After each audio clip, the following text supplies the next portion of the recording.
stopped at the cruelest possible place. It may actually go down as one of the worst, I almost said hangovers, one of the worst cliffhangers we've ever had from stream to stream. Let's be honest. That's so brutal that I don't even know how to quantify or apologize. We are on page 100 for chapter 128.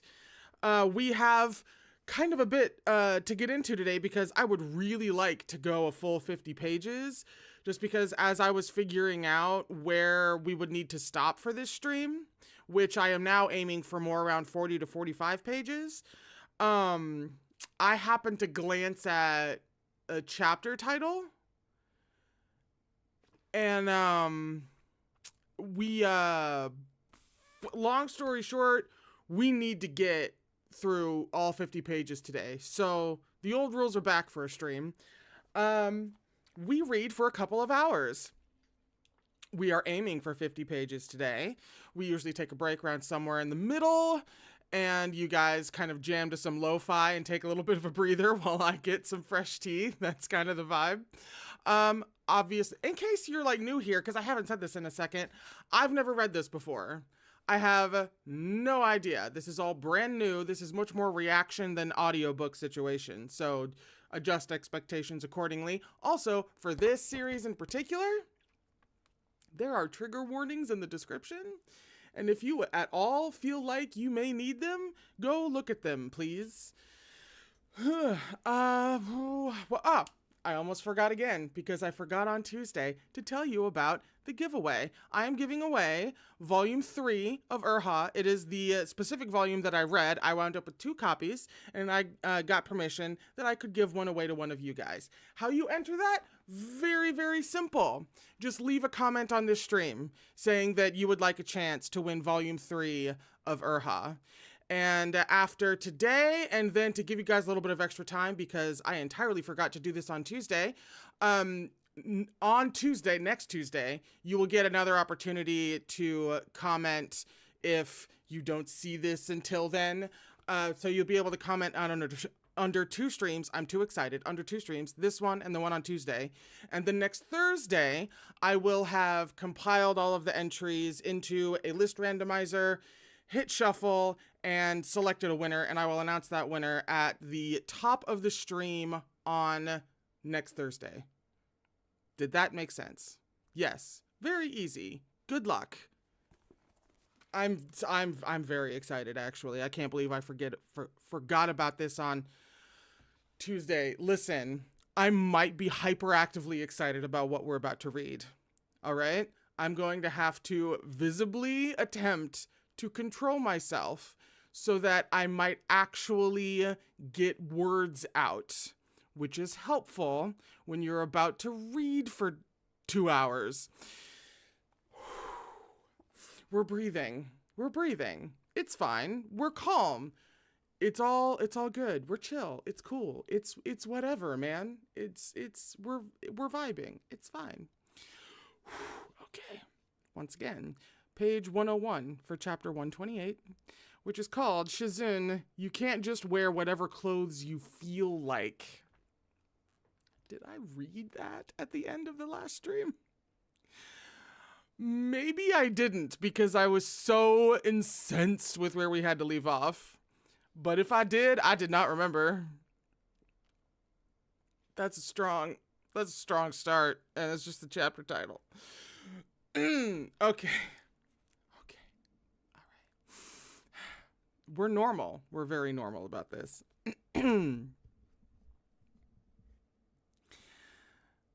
Chu Waning's heart raced, and he was so mad his face flushed. He could see, from the corner of his eye, that the man was still standing frozen in the same spot. Despite not looking directly at him, Chu Waning could feel the man's stare, open and brazen, like a sword raised from the crucible, still hissing with an overwhelming heat that vaporized the curtain of water and pierced right through to him.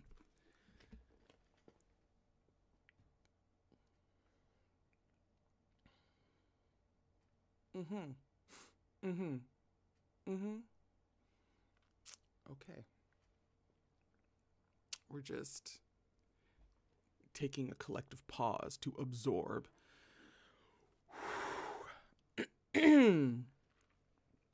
Interesting. Am I even center in the I am? Okay. Fascinating. Interesting development all around.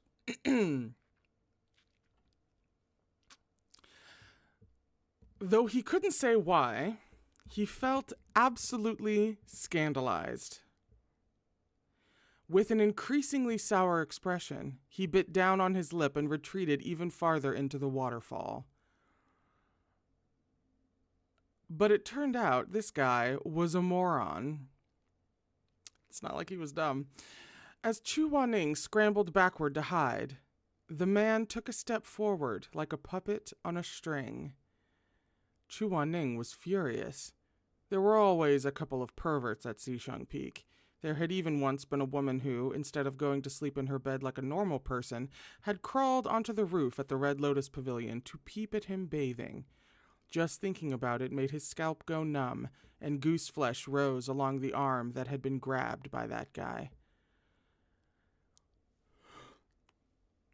Fortunately, after he'd retreated into the waterfall as deep as he could go, inadvertently swallowing more than a few gulps of the water in the process, the man finally decided to leave him be, returning to the streaming water to continue rinsing himself, though he looked back several times. Chu Wanning tamped down his anger the best he could. He was in no mood to soak in the baths anymore. His only thought was to finish up and get out of there as soon as possible. He reached for the towel draped over his shoulder, only to realize that the towel, together with the soap bean bar and fragrance bar wrapped inside, had fallen into the water during his great tumble earlier. They'd probably dissolved away by now, should he get out to fetch a new one. But he was naked, and getting out would involve walking past that guy. Chu Wanning's face had gone from red to blue. He pressed his thin lips together, mortified. He was not going. Like an idiot, he remained standing with his arms crossed over his chest and his back to the rock, letting the water wash over him in the deepest part of the waterfall. Chu Wanning stood there, silent, unmoving. So did that other man. On the other side of the streaming water, that guy spoke up to ask hesitantly, "Would you like a soap bean bar?" He received no reply. "And fragrance bars?" Again, no reply. "Surely you're not going to just wash like that." Staying right where he was, Chu Wanning closed his eyes and replied coldly, "Toss them over, then." But the man didn't toss the bars over. Perhaps he thought it would be rude to do so with a stranger.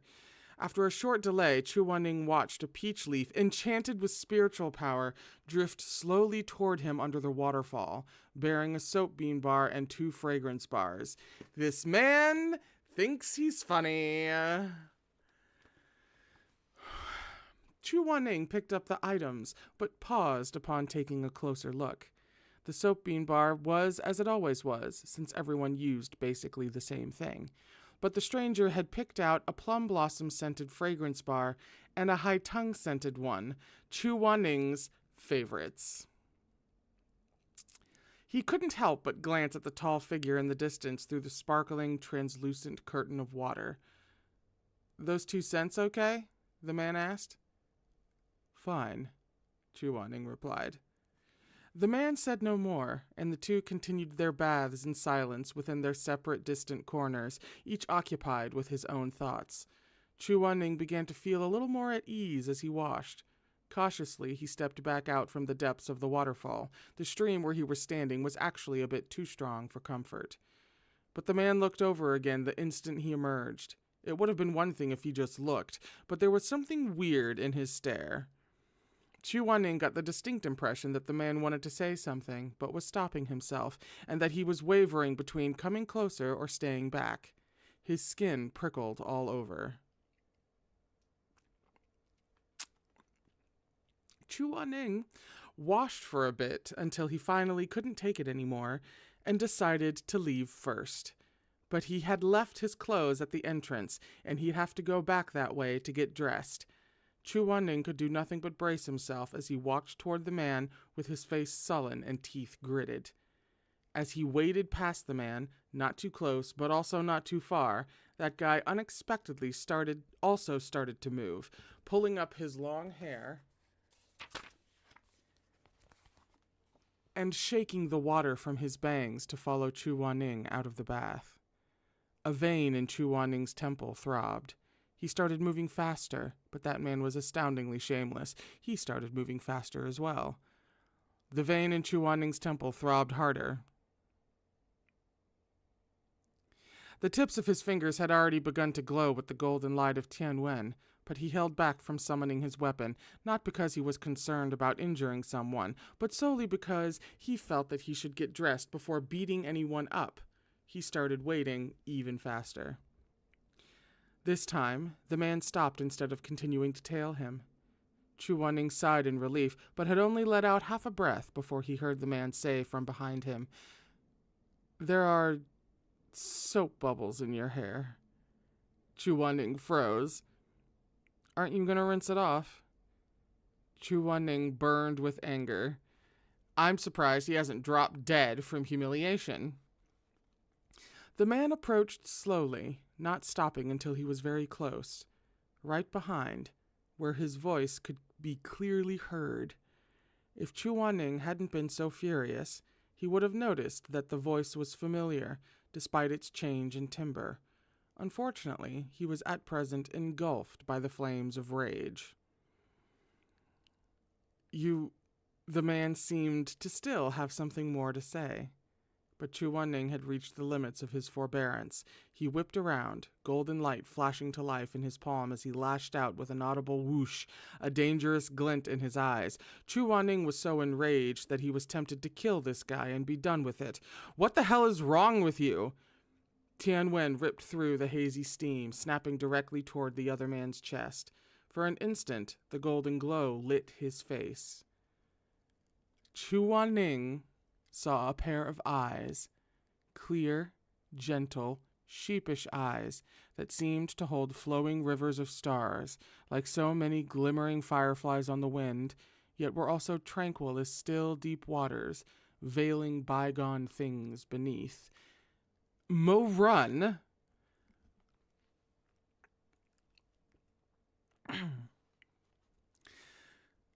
He tried to pull back, but it was too late. The willow vine hissed as it struck Mo-Run's firm, glistening chest. Mo-Run only let out a stifled grunt and ducked his head a little. When he looked back up, his eyes held not the slightest trace of anger or resentment, but were a little wet, as if washed by the first rains of Linan. Chu Wanning recalled Tianwen and stood frozen in place. A long interval passed before he managed a hoarse, "Why didn't you dodge?" Mo-Run replied, "Jizun." Chu Wanning was stunned. He had imagined so many times how the two of them might meet again, but never did he think it would be at Melodic Springs, in the hot spring pool. "What are you doing here? When did you get back?" "I just did," Mo-Run replied softly. "I was too dirty and unpresentable from rushing to get here, so I came to take a bath before going to see Shizun. I didn't expect." For a moment, Chu Wanning was speechless. Neither of them had expected something like this to happen. They had both wished for their reunion to be proper and dignified. Mo-Run had probably, at the very least, wanted to appear before Chu Wanning clean and well-dressed. But in the end, not only was their meeting not proper, it was straight up laughable. Not only was it not dignified, it was absolutely ridiculous. Not only were they not well-dressed, they were both completely naked.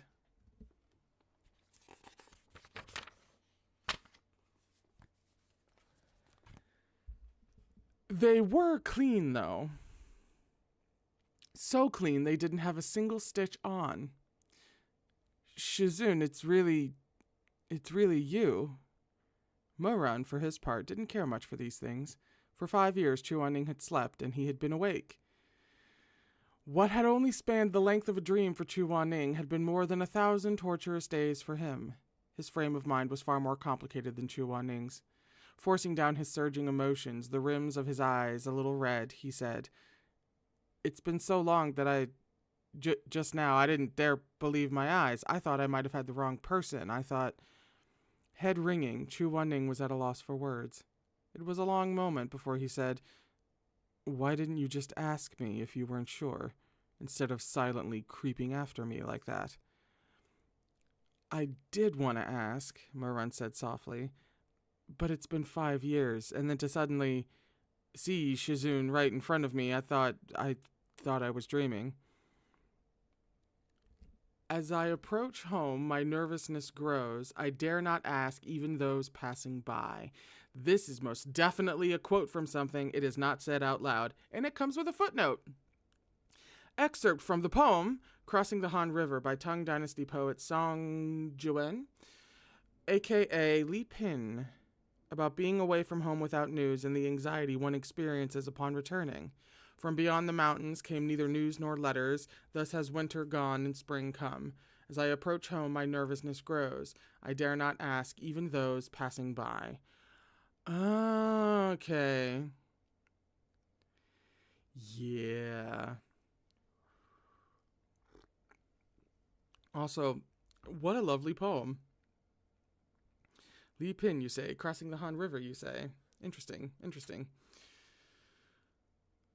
Those lines likely described what he felt when he first saw that familiar silhouette. He'd dreamed such dreams too many times in the past 5 years. He was afraid it was more of the same madness, and that he would wake with tear stains on his pillow to find that the reunion he'd seen was just another joyous delusion. Chu Wanning maintained a calm exterior, but his insides were a roiling mess. It was hard work, really, to speak so stiffly and dryly while his heart felt so soft and gooey. What kind of dream could be this absurd? Mo-Run stilled for a beat at Chu Wanning's response, as if he'd remembered something. He pressed his lips together, and a light flickered in his eyes. He hadn't planned to bring this up the moment they met again, but he realized after some hesitation that if he didn't say it now, while Chu Wanning hadn't yet had the chance to rebuild his walls, he probably wouldn't get another chance. So he said, after a pause, "Does Shizun not remember?" "Remember what?" Mo-Run's eyes were deep and dark. "What you said to me before, that the most wonderful dreams are rarely ever true."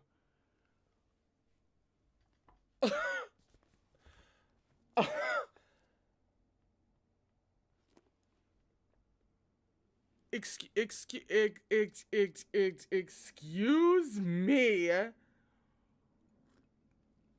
Excuse me. Did Mo-Run get smooth over these past 5 years? Oh.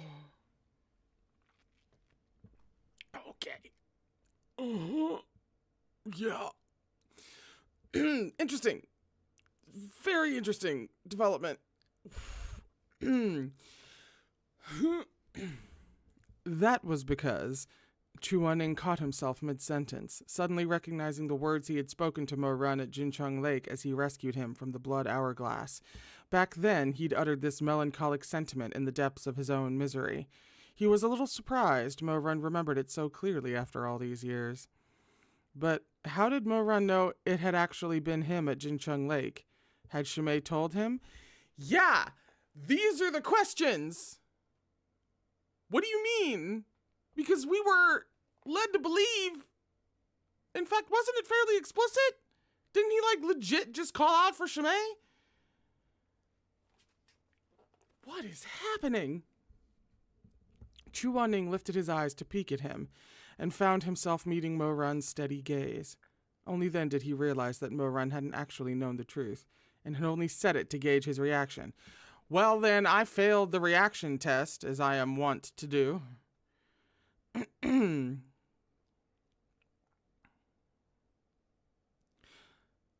So it really was Shizun then, Mo-Run said softly. Uh-huh. We've been reflecting over these past few years. Yeah, okay. Chu Wanning kept his mouth shut.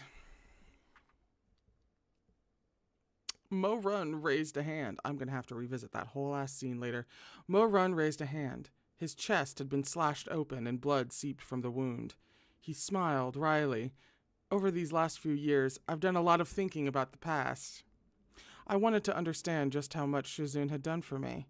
I thought back on a lot of things, including the illusion at Jincheng Lake. Shimei never calls me by my full name.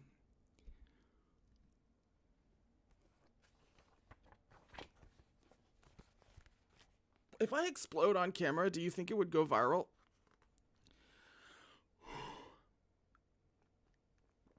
He paused before continuing. The more I thought, the more those memories tormented me. There were a lot of things I wanted to ask Shizun about once you woke. And you start with that one?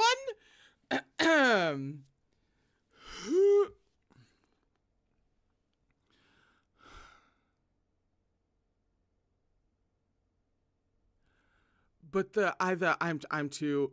Chuan-ing watched him silently. But the thing I wanted to ask about the most was Shizun, the one who saved me at the bottom of the lake back then. It was you, wasn't it? Mo-run stepped closer as he spoke. Chuan-ing wanted to back away. He'd suddenly realized just how tall Mo-run had become. Woo! Here we go. Everybody be quiet. He'd suddenly realized just how tall Mo-run had become. Like a mountain, with powerful strength latent in every inch of his body. He'd suddenly realized just how bright Mo-run's eyes were. Like the very sun had fallen into those twin pools, all the colors of dawn splashed across those gleaming waters. Are you fucking serious?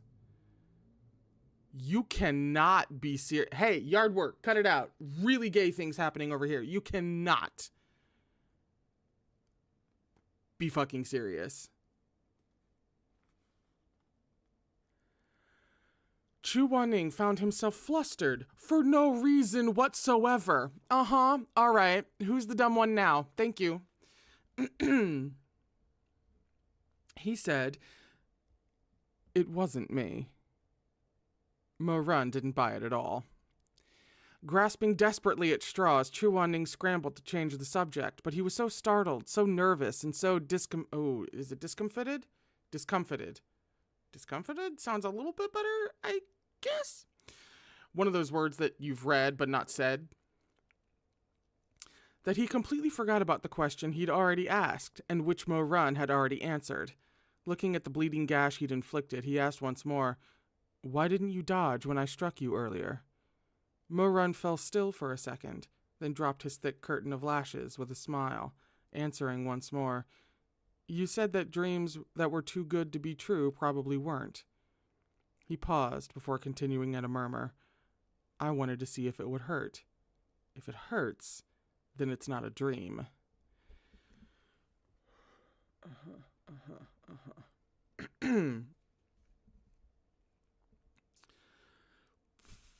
He walked over and stood right in front of Chuan-ing. I'm not doing well.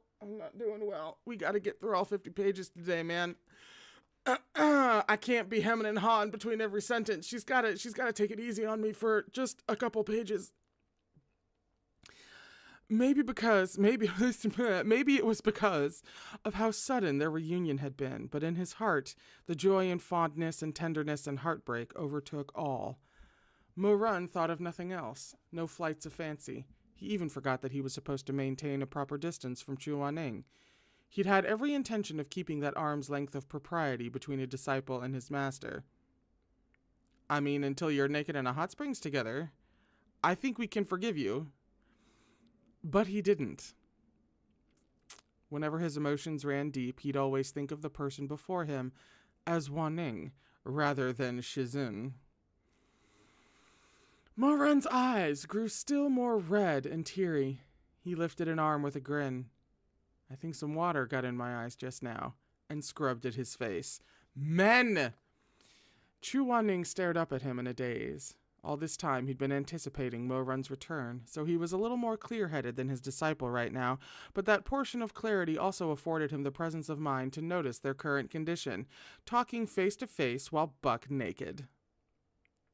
And not only that, Mo-run was so close that, were he to come just a bit closer, he'd be able to wrap his arms around Chuan-ing the way he had back in the underworld.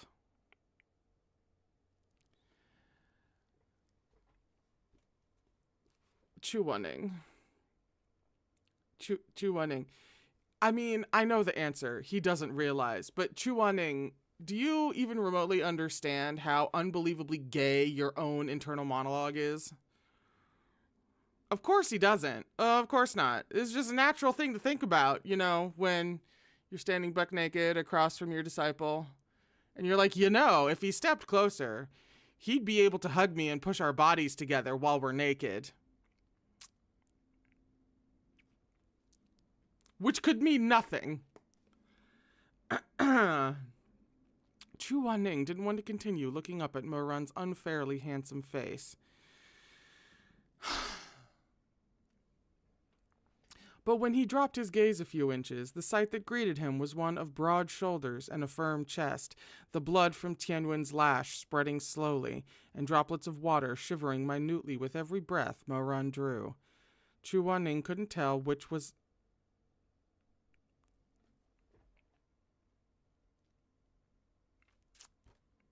Okay, so maybe I was wrong.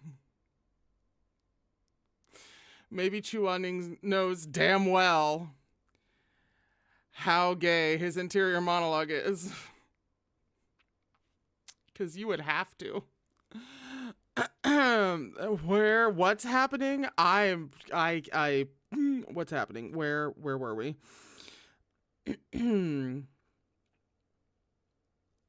Right, yes. Chu Wanning couldn't tell which was hotter, that sculpted chest or the water of the hot springs.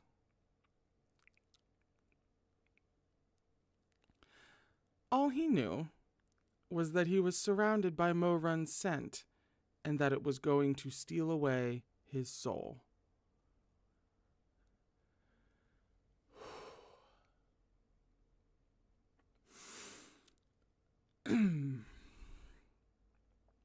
Shizun, he what?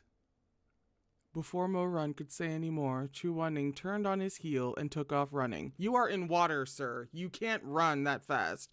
Maybe your cultivation lets you move through water better? I would hope so, because if not, this running is about to look goofy as hell. And you're already thoroughly embarrassed. Mo-run was flabbergasted. He was literally running. He'd never before seen Chu Wanning fleeing like this, running away like whatever was behind him was going to eat him alive and chew up his soul.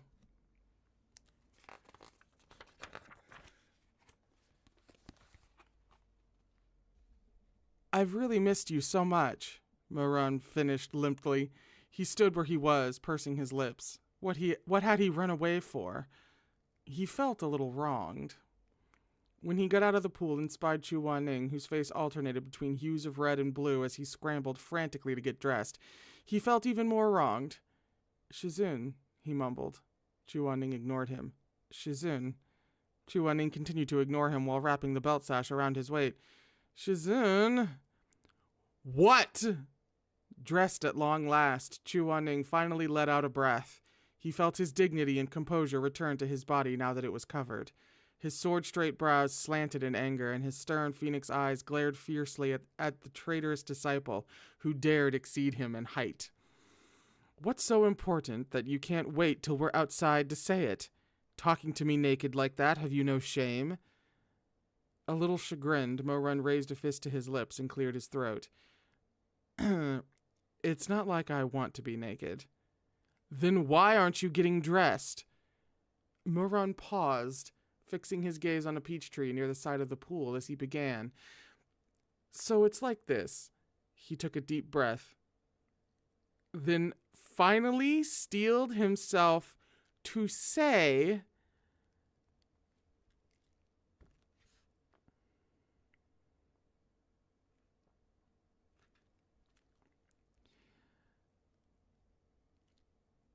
Shizun, those are my clothes you're wearing. A faint blush spread across Mo-run's cheeks as he stared intently at a branch of peach blossoms swaying in the gentle breeze.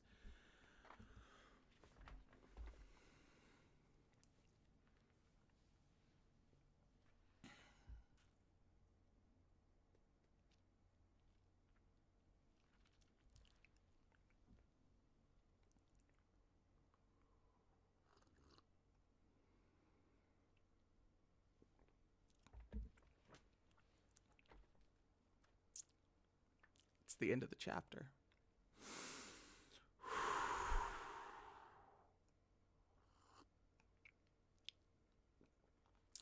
We're on page 111 for chapter 129.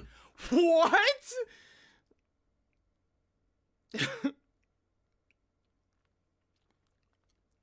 What do you... She...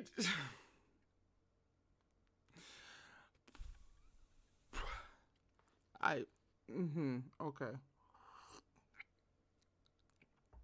All right. This is how we're gonna play. This is how we're gonna do it. All right. Okay. Sure. We're on page 111 for chapter 129, which is called Shizun. Do you like what you see?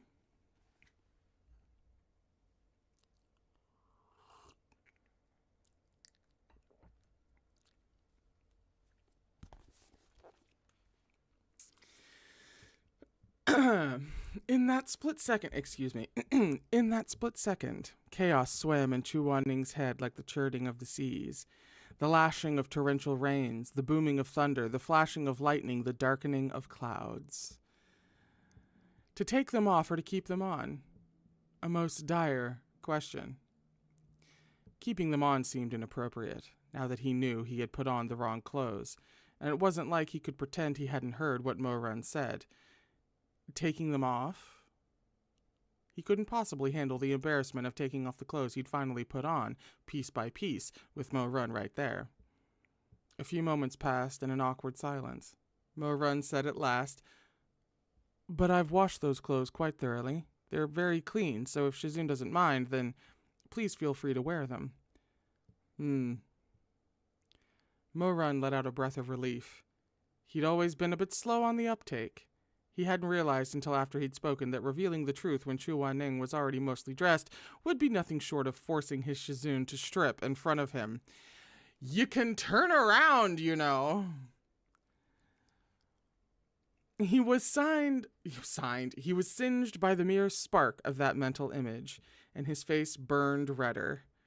Luckily, he'd roamed far and wide these last couple years, and he was no longer so tender-skinned as he had been. The blush wasn't as noticeable on his cheeks, tanned the golden of wheat, but his heartbeats felt too loud by half, and his conscience heaved with fear and guilt that Chu Wanling would hear. He hurriedly bowed his head and made to pick up Chu Wanling's robes to clothe himself. After both were dressed, they looked at each other again, only to fall into a different kind of awkward silence. The clothes didn't fit. Because of course they wouldn't. Mo-Run's a fucking redwood now.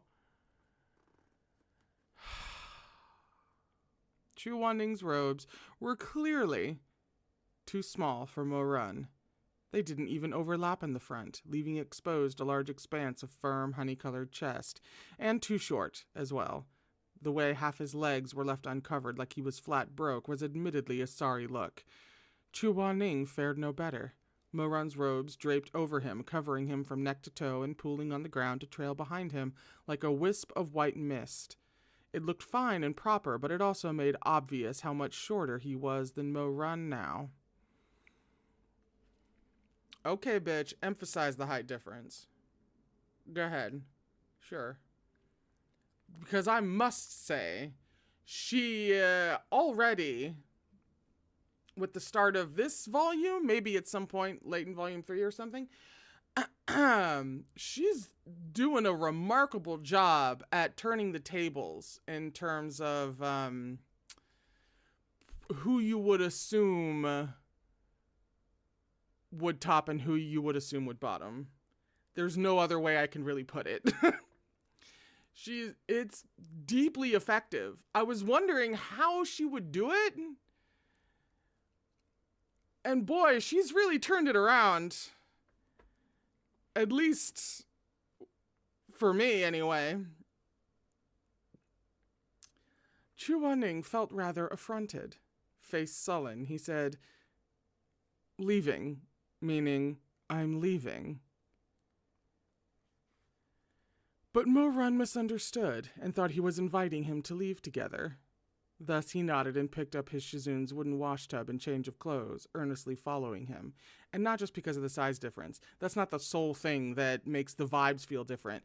She is putting them in situations and characterizing them in such a way as to turn the tables on just the emphasis, the vibe. And she's done it so thoroughly that you kind of don't have a choice, really. At least for me, I don't know. The two reached the entrance of the baths and lifted the curtain. Outside, away from the hot springs, it was considerably cooler, and Chu Wanning shivered in the autumn chill despite himself. When Mo Run noticed, he asked, "Are you cold?" "No." It's like I figured it out. It's like going from the general sense of Mo Run being on the back foot, with Chu Wanning advancing, and then now it has been thoroughly changed to where you always get the sense that Chu Wanning is on the back foot, and it's Mo Run advancing, both literally and figuratively.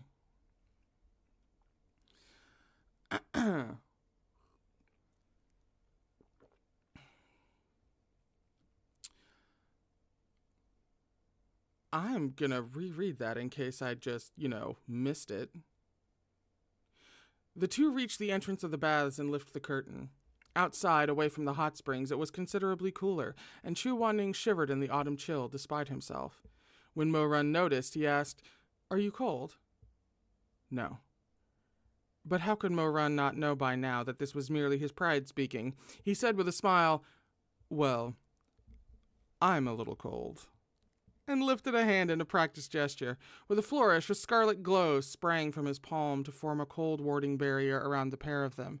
The barrier was beautiful, its radiance shimmering and flowing with a scatter of flower motifs at the top. Face unreadable, Chu Wanning glanced up at it. "Not bad. You've improved." "I'm still nowhere near a match for Shizun." "You're not far off. My cold-warding barriers are probably no better than this." Chu Wanning gazed at the barrier and, noticing the faint flowers, commented, "The peach blossoms are a nice touch." Oh, he walked right into that one. He sprinted into that one. Oh, honey. Oh, sweetie. Oh, sugar. Full speed right through that door. You just spiked it so beautifully for Mo Run. Set it up so beautifully for Mo Run to spike over the net. Yeah. Uh-huh. They're Haitong blossoms. Chu Wanning's heart trembled, sending ripples refracting through the depths of his eyes. Mo Run continued. 5 petals. For a moment, Chu Wanning was stunned, then couldn't help the puff of laughter that escaped as he tried instinctively to hide the quivering in his eyes with feigned nonchalance. In a slightly mocking tone, he said, "Copying me now, are we?" But to his surprise, Mo Run only looked at him guilelessly and nodded in response. "It's a poor imitation, I'm afraid." Chu Wanning was left rather speechless. They walked side by side in silence for a while before Chu Wanning picked up his pace. He didn't want to be right next to him like this. Behind him, Mo Run suddenly asked, "Shizun, are you mad I didn't make it back in time for the banquet?" "No." "Really? Why would I bother lying?" "Then why are you walking so fast?" Of course, Chu Wanning wasn't going to say, "Because you're too tall." He was silent for a moment, then looked up at the sky and lied. "Because it's going to look like rain." It looks like it's going to rain. As if he jinxed it, drops of rain presently started falling from the overcast sky, pitter-pattering into a curtain. Mo Run smiled. His smile was every bit as lovely as it had been 5 years ago, yet now more dazzling for its newfound sincerity. Chu Wanning glared at him. "What's with that stupid grin?" "Nothing. Mo-run's dimples were deep and sweet. The young man, tall and sturdy, returned his gaze with downcast lashes and a docile, obedient demeanor devoid of arrogance. He was even a little bashful as he said, "I'm just really happy to see Shizun again after so long." In silence, Chuan-Ning stared at him, at the dimples adorning his cheeks. He had once thought those twin pools of sweetness would ever belong to Shi Mingjing alone, but it turned out that wasn't so. To be allowed a jar of that sweetness himself, all he had to do was give up his life.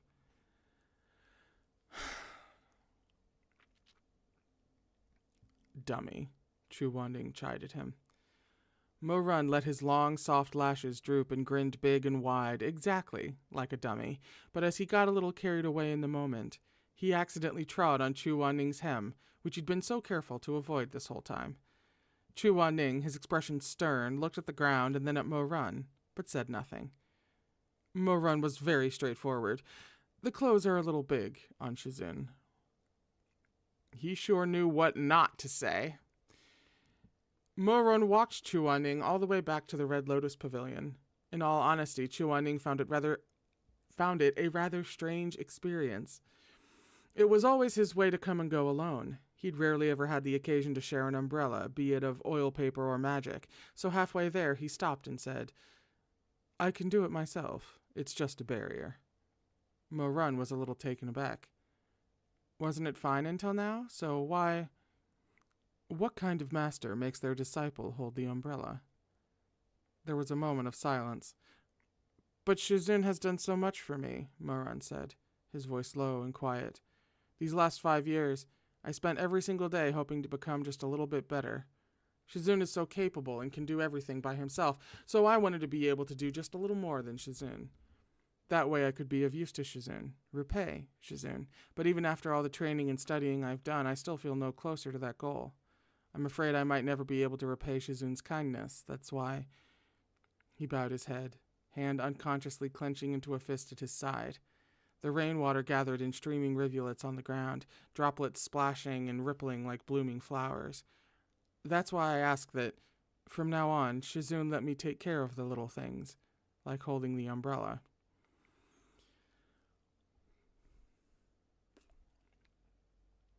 Chuan-Ning said nothing, watching him quietly.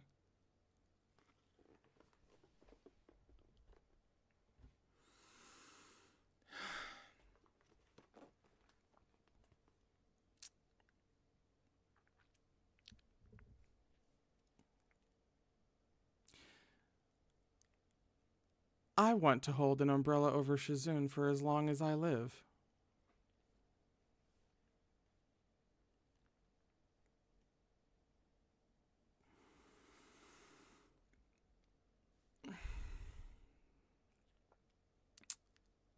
As he listened silently, Chuan-Ning felt a burning in his chest. It was such a heartwarming thing to hear, yet he found himself wanting to cry. He was someone who had undergone so much suffering and braved it all, like a traveler who had walked for too long and had finally found shelter where they could lie down and rest. Even his bones felt like they might fall apart as he collapsed. For a lifetime. Mo-run was 22 this year. The saying went that time passed differently once someone was past 20. Before one was 20, a mere 3 or 5 years felt so long it could be called a lifetime. But past that, time would feel like a racing current, everything surging past in a rush with no return. Mo-run was saying he would step out of the racing current to hold an umbrella over him. Chuan-Ning had so rarely received kindness that this flood of tenderness felt like pain instead. He studied Mo-run, studied that person standing with his head bowed, and said, "Mo-run, look at me." Mo-run lifted his head. "Say that again." Mo-run gazed at him. His face was still somewhat alien to Chuan-Ning. It was different from the one in his memories, and different from the one in those absurd dreams he'd once had. This face was gentle, composed, and steadfast, bearing both the warmth of fire and the firmness of iron as he met Chuan-Ning's eyes with neither hesitation nor avoidance. When Chu Wanning had looked at Mo Run for the last time 5 years ago, he had yet been a growing boy. In a blink he had grown into the handsome, confident man before him, a man who was dropping to one knee, looking up at him, and saying, "Shizun, I want to hold an umbrella over you for as long as I live." Chu Wanning stared at him in a daze, at those dark eyebrows and that shapely jawline, at those bright eyes and that straight nose. He had grown into an impressive pine tree, matching Chu Wanning's height before overtaking him. One day the tree that was Chu Wanning, which had stood in the wind and rain for so long, woke up, blinked, and found that the rain had ceased, the clouds had dispersed, and in the soft light of the sun there was another tree standing beside him, even taller and steadier than he. When the wind rustled through its leaves, the sunlight filtered through like gold dust. This tree said he wanted to stand by his side for a lifetime, until they both fell over, branches bare and withered. But with every season that passed until then, he would never again be alone. As he stared, Chu Wanning was struck with the realization that Mo Run was no longer the bloodied, unconscious disciple he had carried back from Butterfly Town 5 years ago. Standing there in the rain, under the high-tongue blossoms dancing atop the barrier, he seemed to see Mo Run for the first time, studying him thoroughly and carefully, looking at this man who was promising him a lifetime. Chu Wanning's heart began to race. He suddenly noticed how alluring Mo Run looked now, from the line of his nose to the shape of his lips, from the curve of his jaw to the jut of his throat. What he had felt for Mo Run before was only love, which could be kept hidden. But right now this man felt like nothing short of a fire to him, a fire that could too easily set him ablaze like he was mere kindling, sending flames soaring up to scorch the skies. Magma that had lain dormant all this time stirred awake, and stretched its limbs in the abyss deep within himself, ready to burst in a violent eruption at any time. It threatened to burn through all the reservations, dignity, and restraint on which he had always prided himself. Threatened to burn it all to ash until there was nothing left.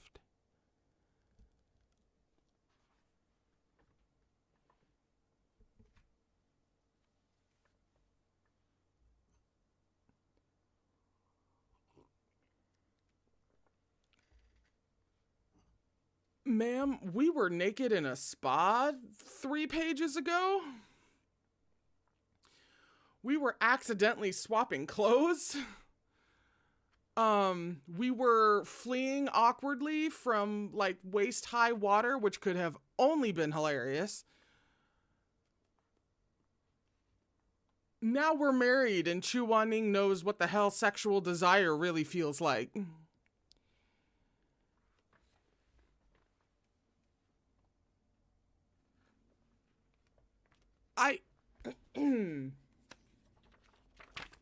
That was the end of the chapter. Okay. All right.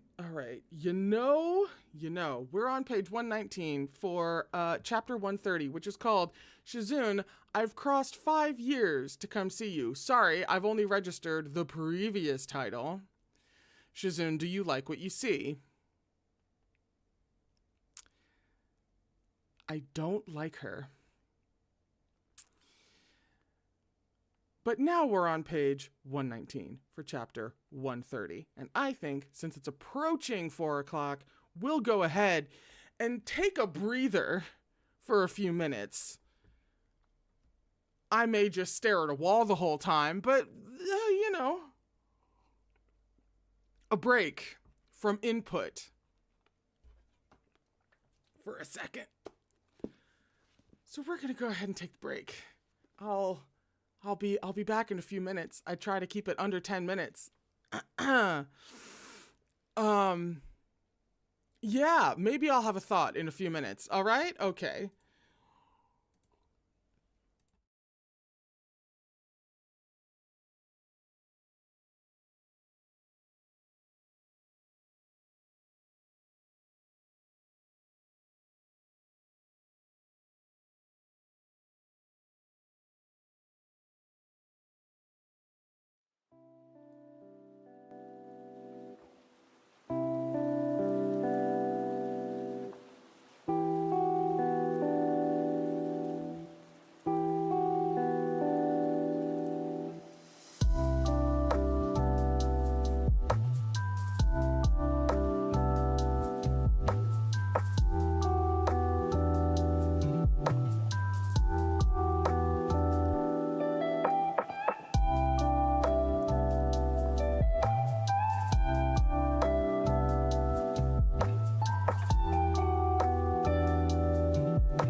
Welcome back.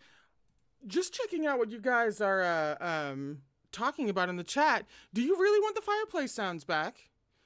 Because, like, I could technically have a whole host of things that I could do for y'all if you guys are in a fireplace mood or like a nice rain shower mood with or without thunder. We've got some options, by the way, if you're into that. Yeah? So, like, I feel like that could be something, because it's so easy for me to do.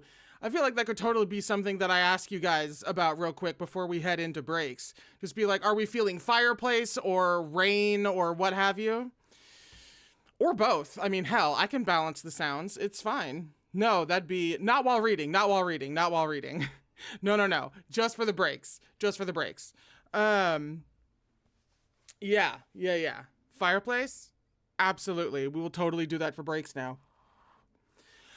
Quick reminder, if you're just joining us, we are giving away, and by we, I mean me, we are giving away Volume 3 of Erha. And now is the time to comment below on this stream if you would like to enter for a chance to win. And that announcer will be drawn and announced next Thursday. I'm very excited about it. I'm just very excited about it. I never get the chance to do giveaways, so this is just a really nice little thing. No requirement, man. Just comment below. One time, please. Kind of obviously, don't spam. But yeah, just comment below. Say that you want to be entered to win Volume 3 of Erha, and I will enter that name into a list. So, now that we've all had a second to collect ourselves, I literally did zone out and stare out the window for a few minutes while I was supposed to be checking my eyeliner. That very much happened as I reheated my tea. Yeah. But now that we've had a second to, you know, come back around, we're on page 119 for chapter 130, which is called Shizun, I've crossed 5 years to come see you. Chuaning's breathing was a little heavy, his throat a little dry. He refused to give in so readily and elected instead to be difficult. We're shocked, Chuaning. What a plot twist. Holding down the fire raging in his chest, he asked, mild as ever, for as long as you live. For as long as I live. I might walk very fast, with no regard for you. That's all right. I'll chase after you. I might not want to walk anymore and just stand there. Then I'll stand with Shizun. Agitated by his unfaltering answers, Chuaning flicked his sleeves and said, then what if I can't walk anymore? You just keep setting this boy up. You just keep Opening the door wide open.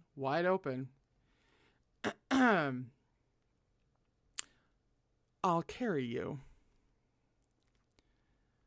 Chu Wanning looked affronted. Mo-Run paused, realizing this might have been a little disrespectful, rude even. Eyes widening, he frantically waved his hand and amended, I'll carry you on my back. Chu Wanning's heart beat faster and faster, and it took every ounce of his self-control to resist the urge to help this man up, to touch him. He furrowed his brow at this impulse, looking anxious and a bit cross. Who wants to be carried by you? Mo-Run opened his mouth, but didn't know what to say. His Shizun was always difficult like this, neither wanting to be carried on his back nor in his arms. It wasn't like he could hoist him over his head, and he certainly couldn't drag him on the ground. He felt like he was too dumb to work out how to make Chu Wanning happy. At a loss, he hung his head like an abandoned stray dog. He muttered in a small voice, Then I'll stop walking too. Chu Wanning didn't know what to say. He hasn't known what to say for a while now. And who's blaming him? If you want to get rained on, then I'll keep you company in the rain too.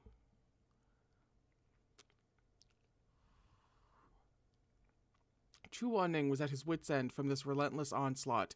Yeah! Me too!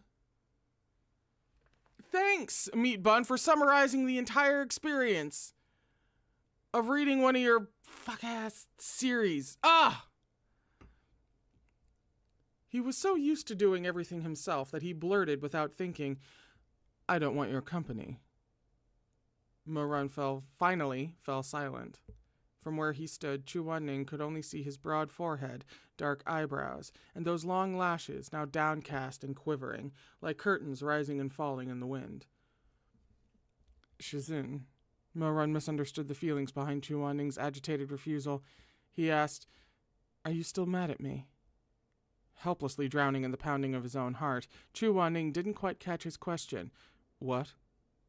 Back in the underworld, I already apologized to Shizun many, many times, and I know it's not enough. I spent every moment of these past 5 years, sorry, in, reading the line, your eyes skip ahead a couple of words and everything so that you can know what you're saying at any given moment. And for a split second, I thought, hang on, I spent every moment of these past 5 years feeling guilty. I know I owe you. For a split second, I misread that as I love you, and my nervous system didn't handle that very well. Let me reboot. Chu Wanning was rendered speechless. If we played a drinking game, we'd be dead. I want to do better, so I won't feel too dirty to stand before you, so that I'll be able to lift my head in front of you at least. But I can't catch up to you. Every day when I wake up, I worry that I'm dreaming, that you'll be gone if I wake from the dream. I keep hearing the words you said at Jincheng Lake, that the most wonderful dreams are rarely ever true, and then I just get so upset. Mo-Run's voice grew rough. He still had more to say, but he didn't want to say it. He felt he had no right to talk about these things in front of Chu Wanning, didn't have the heart to tell Chu Wanning all that had happened in these last 5 years. Sometimes, all alone in Snow Valley, he couldn't tell what day it was, or even where he was. He'd prick himself with a needle then, again and again between the joints of his fingers. It hurt, but that was how he knew he was still conscious, still alive. That was how he knew he wasn't still in his previous life, dreaming. That when he woke up, it wouldn't be to a Xisheng Peak stripped of all familiarity, a Shui Meng with eyes full of hate, and a Rufeng sect that had been razed to the ground. That if he were to go to Red Lotus Pavilion, he wouldn't find Chu Wanning lying there, looking as if he were still alive. As if he were still alive. As if he were still alive. What words could hurt more than these? It was strange, now that he thought about it, when he'd learned Chu Wanning had died to save him, and when he'd gone down to the underworld to seek his souls, Mo-Run's heart had ached. but it had been nothing like the kind of irrepressible despair he felt now. As time wore on, day after day, as it came closer and closer to the moment of Chu Wan-ning's awakening, the pain only worsened, as if a knife were cutting into his heart.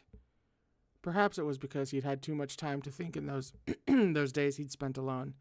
Perhaps it was because he had tried in that time without Chu Wan-ning so desperately, even hysterically, to imitate that person, to the point he wanted to tear himself entirely apart and reassemble the fragments into Chu Wan-ning's form. Imagine missing somebody so much that I get where they're going. You miss someone so much, you recreate yourself in their image because you miss them so much.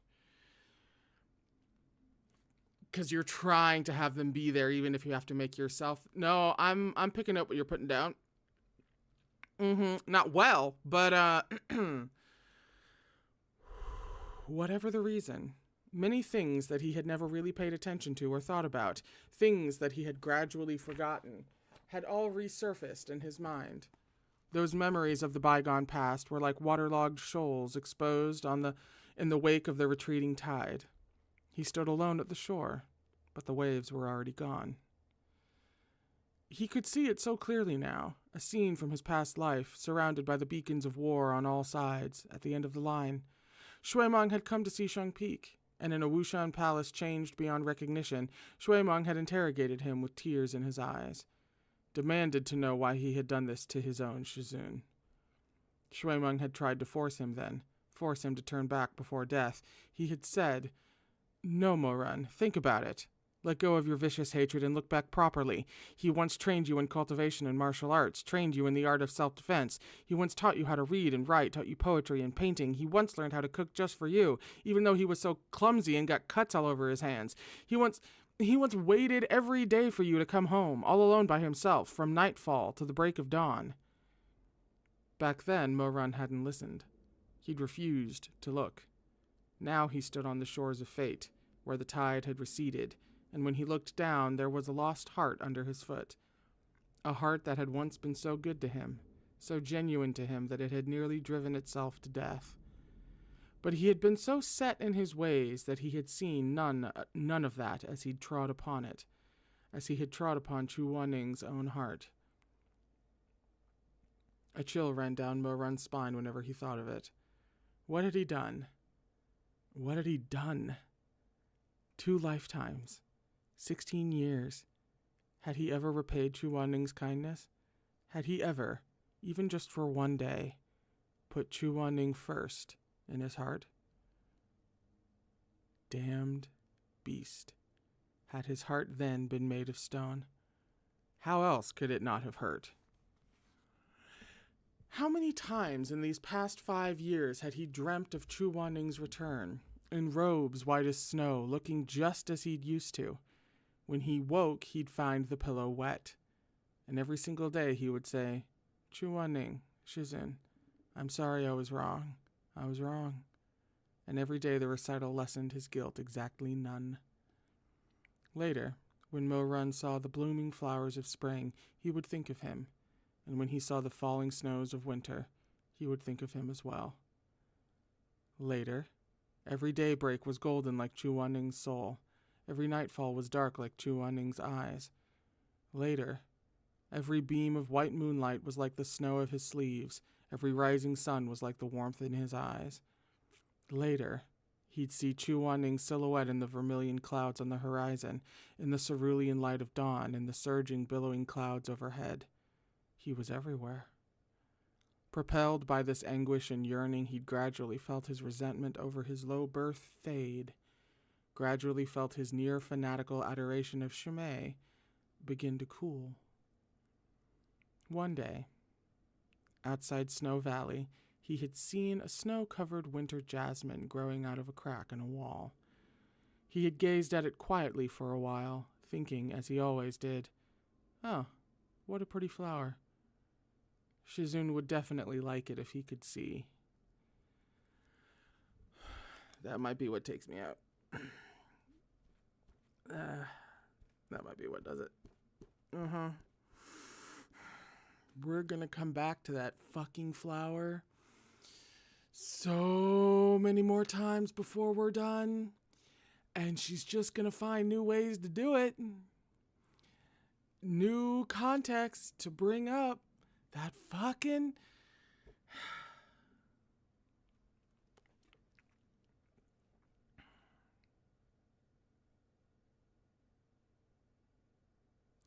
It had been such a cursory thought about the simplest, most casual, and unimportant little thing. But between one breath and the next, all the sorrows that hadn't managed to drive him out of his mind and force him to his knees back when Chu Wanning died suddenly rushed over him. The saying went that a 1,000-mile-long levee could be destroyed by a tunneling of ants. At that moment, Mo Run broke down all at once. He bawled miserably, startling geese into flight from the depths of the valley. His cries were hoarse and ugly, a disgrace to the golden flower that was blooming against the snow. It had been 5 years, yet he had never once forgiven himself. Shizun, sorry, I really tried my best to make it back in time today. I even had a present for you so that I wouldn't come empty-handed. The assumed composure finally dissipated. The feigned ease finally collapsed. Kneeling before Chu Wanning, Mo Run finally fell apart. In truth, it was only in front of Chu Wanning that the Mo Run of today would let himself fall to pieces like this. I'm still really stupid. I couldn't even manage the first thing I promised you after your revival. It's my fault. Chu Wanning could hardly bear to look at him like this. He had always adored Mo Run, and now that they had finally been reunited after such a long time, he didn't have the heart to see him so miserable. But when he heard Mo Run's words, Chu Wanning hesitated before asking, "Why didn't you get back in time today?" There actually was enough time to make it back, but I ran into some fiends making trouble at Butterfly Town, so I got held up clearing them out. Sorry, Mo Run stared at the ground. Not only did I get held up, even the present I prepared for Shizun was destroyed, and I also got blood all over me, so I rushed here to wash it off, only to... Chu Wanning could feel his heart going soft. Mo Zongsha. Mo Run was indeed nothing like he had been 5 years ago. The Mo Run of 5 years ago had been a selfish brat, but now he understood the weight of things. Chu Wanning didn't care all that much for trifles like festivities and gifts. In fact, if Mo Run had seen the demon problem in Butterfly Town and chosen to ignore it, Chu Wanning would have been furious with him. But as he gazed at this man kneeling before him, all honesty and clumsiness as he begged his forgiveness, Chu Wanning instead found him to be so dumb it was rather cute.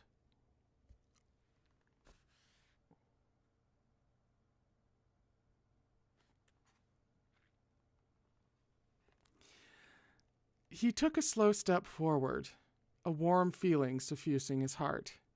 He reached out and was just about to help Mo Run up when he heard him mutter, "Shizun, please don't kick me out of the sect."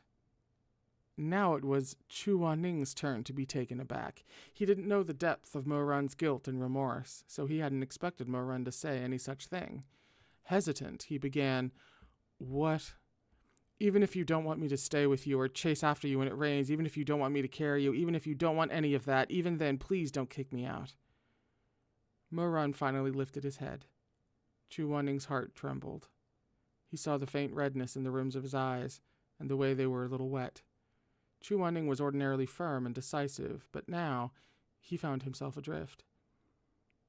You're 22 already. Why are you still... He paused and huffed out a long sigh. "First, get up." Lifting an arm to rub forcefully at his eyes, Mo Run said stubbornly, "I'm not getting up if Shizun doesn't want me." Still a scoundrel, all right. Chu Wanning could feel a headache coming on. Lips pressed into a thin line, he grabbed Mo Run by the wrist and hauled him up. But the moment the tips of his fingers made contact, all he could feel was the strength in his muscles and the heat of his skin. The firm body of this young man was nothing like that of his adolescent self. One touch made Chu Wanning's heart pound right out of his chest, and he let go at once, caught off guard. Mo Run was fortunately too distraught to notice Chu Wanning's strange behavior, but Chu Wanning stared at his own hand in disbelief as bewilderment raged within him. "This is an important box to check, meat bun. Thank you."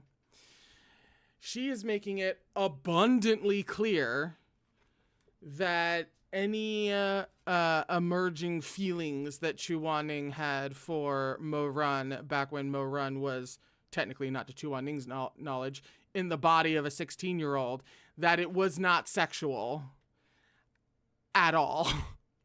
And that he is only now having these feelings now that Mo Run is 22. I see that very deliberate line you are drawing. And not that I shame anybody for the fiction that they consume, but for me personally, that's a line that I appreciate.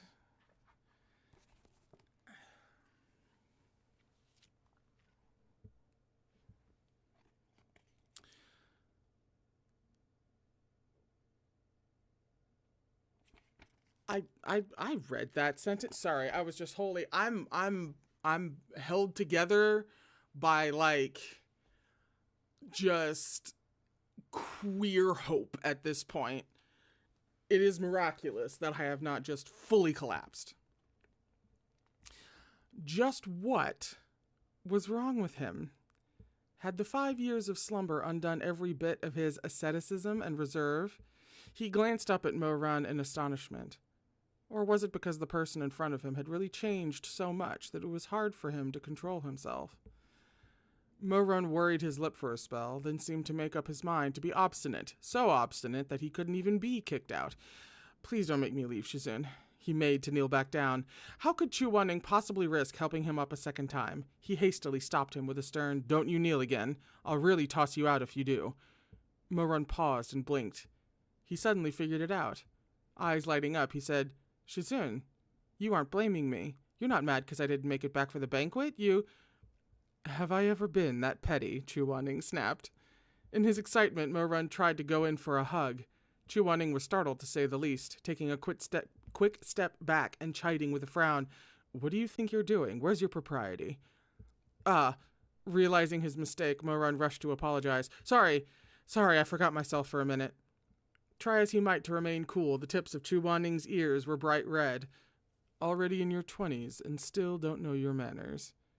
The tips of Mo Run's ears turned red as well. He mumbled, "It's my fault." "It's my fault" was practically his catchphrase at this point. Hearing it again, Chu Wanning felt a little of a lot of things. Mad, amused, pitying, warm. Lashes flicking up, he secretly stole another glance at Mo Run from the corner of his eye. There stood a tall, handsome man with sun-kissed skin. Perhaps it was due to the lingering steam of the hot springs, or perhaps something else altogether, that his cheeks were a little flushed and warm.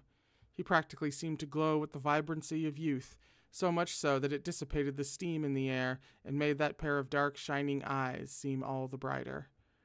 Chu Wanning felt his own heart thud against his ribcage, and the tips of his fingers felt as though they were on fire again, like they had earlier when he touched Mo Run. His throat was suddenly awfully dry, and he didn't look at Mo Run again as he muttered, "Idiot," and turned to leave. But the barrier above him didn't even wobble. Mo Run really did chase after him, just as he promised. Chu Wanning lowered his gaze and didn't dare look back, too aware that he could no longer hide the love and desire in his eyes. In the same way, it was impossible to mask the burning at his fingertips. Mo Run had finally ruined him.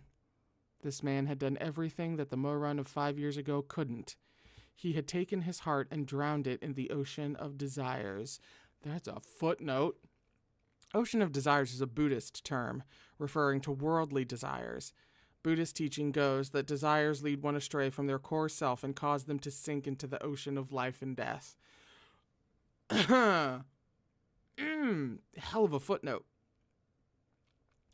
Henceforth, Chu Wanning would be as a mere mortal, possessed of a body of flesh and a soul defenseless against desire, trapped in a web, unable to escape.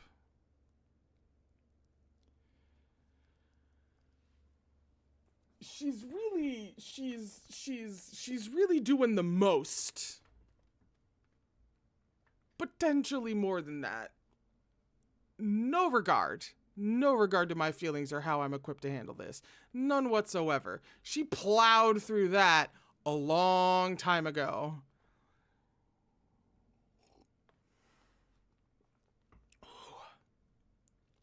that was the end of the chapter. Did I say that? That was the end of the chapter. We're on page 129 for chapter 131, which is called Shizun Does Some Light Reading. I can feel the, not sarcasm. Well, no, potentially just sarcasm. Does some light reading. You know, nothing to see here. Inconsequential. She hasn't been flaying my emotions alive for every chapter we've read today. No. Light reading. Not a big deal.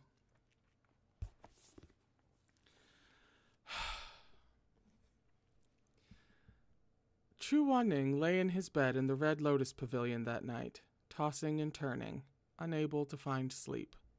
He contemplated how Mo Run had ended up growing into the man he was now. Mo Zongsha, Mo Yu. All he could see when he closed his eyes were that man's handsome features, and those bright, steady eyes that held determination and tenderness in equal measure.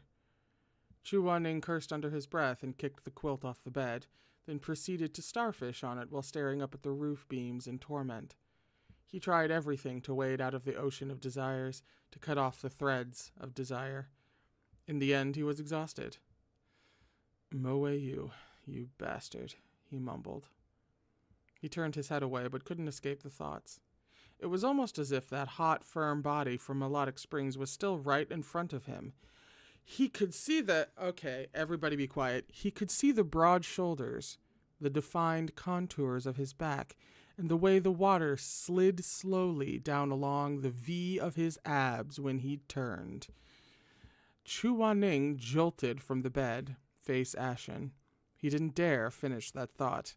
He grabbed the first book his hand made contact with like it was a lifeline. Poor, unfortunate Chu Wanning. To have led such a respectable life only to be reduced now to using books to distract his inner demons, if that's what you want to call it. He didn't know which book he had grabbed out of the stack Shui Meng had bought, but the pages were covered in densely packed rows of tiny writing. Chu Wanning's eyes skated over the words without taking anything in at first, so it wasn't until some minutes later that he realized what it was that he was reading. On that thin paper was written a very neat line of words. Size ranking of the cultivation world's young heroes.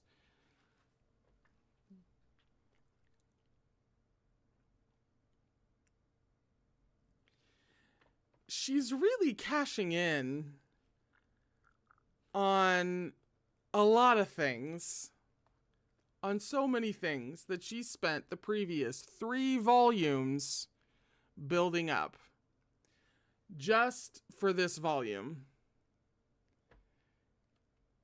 You had to go through all 3 in order to cash into this degree. You know what I'm saying? Chu Wanning knew the words individually, but they didn't make very much sense together. Young heroes. Size. Ranking? What size? Height? As he read further, he spied a note in small writing. This observational ranking is not a comprehensive listing due to the fact that some young heroes never bathe outside or visit pleasure districts. The following individuals are missing from the ranking. Nengong-se and Shu, whole bunch of new names, and Shu Shuanglin of Rufeng Sect, Jiang Shi of Guyue, Shui Meng, Xie Fengya, and Chu Wanning of Xishang Peak. Chu Wanning blinked. What was that supposed to mean? Oh, my sweet summer child. It's not like he was dumb. Surely their heights were pretty obvious, even without bathing publicly or going to pleasure districts, and there was even a passing mention of himself.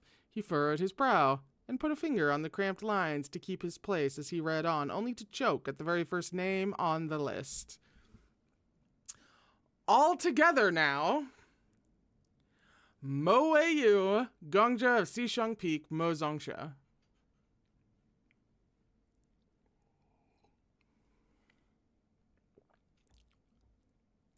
Chu Wanning thought briefly back to Mo Run's figure, To be fair, he had gotten quite tall, but surely not so tall as to rank number 1. This is too funny. Reading on, it said, seen when bathing at the Hall of Abundant Virtues. And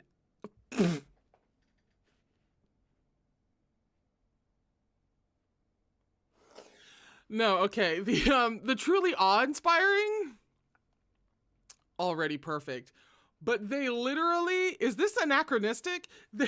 Literally, black and white. It's right here. That's, you can't see that there. It's right there. Black and white. The phrase absolute unit is used.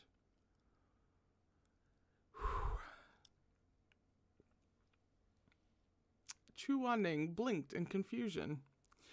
Bathing at the Hall of Abundant Virtues. Absolute unit? Question mark? Something felt vaguely off to Chu Wanning. Well, I mean, he was only introduced to sexual desire about 30 seconds ago, so this tracks, honestly. But he really was much too pure of mind, and couldn't puzzle it out even after ruminating on it for quite a while.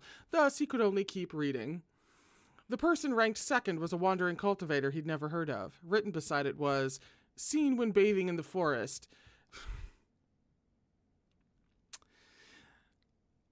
Mighty. What is this gibberish? Chu Wanning was a little put off.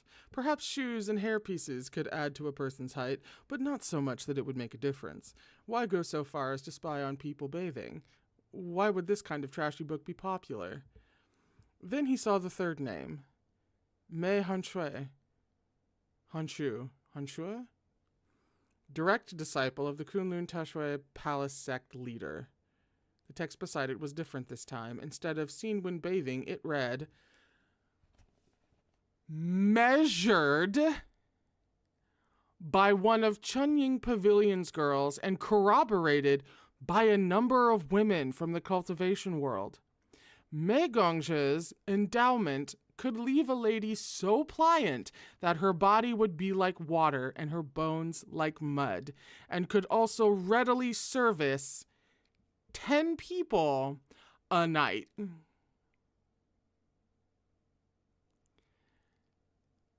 It was dead silent for a long moment. The Yuhang elder's head exploded into a droning buzz. Face red hot and gaze flickering, he flung the booklet across the room with great vigor, like it had burned him, incensed beyond belief.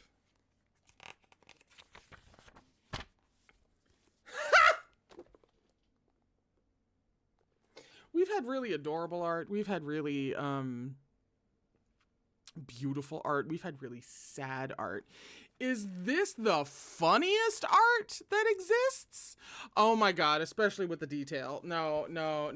I'm sorry. Excuse me. Look at this. Look at this. They put cat ears on this man. They put cat ears on this poor man who has been so, like, not a part of the sexual realm at all. They put cat ears on him. They're having too much fun. To be very honest. Way too much. What had he just read? What size? Even if he was dense, he wasn't that dense. It wasn't like he was dumb. What other size could it be? Filthy, shameless, indecent, disgraceful. Even after stiffly sitting in bed for a long while, Chu Wanning was still furious. He got up, picked up the booklet, and blasted it into a million tiny pieces with a pulse of spiritual energy from his fingertips. But like a glowing hot branding iron, the words... See, she knew. She knows. She knows what she's doing when she's doing it. But like a glowing hot branding iron, the words absolute unit, truly awe-inspiring, had already been seared into his heart with a hiss, leaving his face flushed and his heart thundering. Chu Wanning was a very proper, very upright person. Earlier at Melodic Springs, he had very consciously kept his eyes up, never so much as glancing in the direction of any place he wasn't supposed to. Besides, all that steam made everything so hazy, he wouldn't have seen anything anyway. But with a few words, this filthy tome had managed to paint the image before his eyes.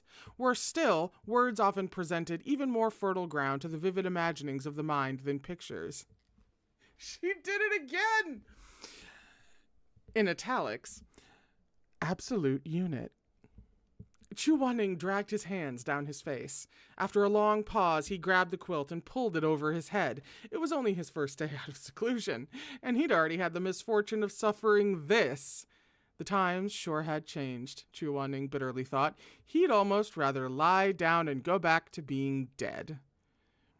Nevertheless, the Yuheng elder had always held himself to the highest standards.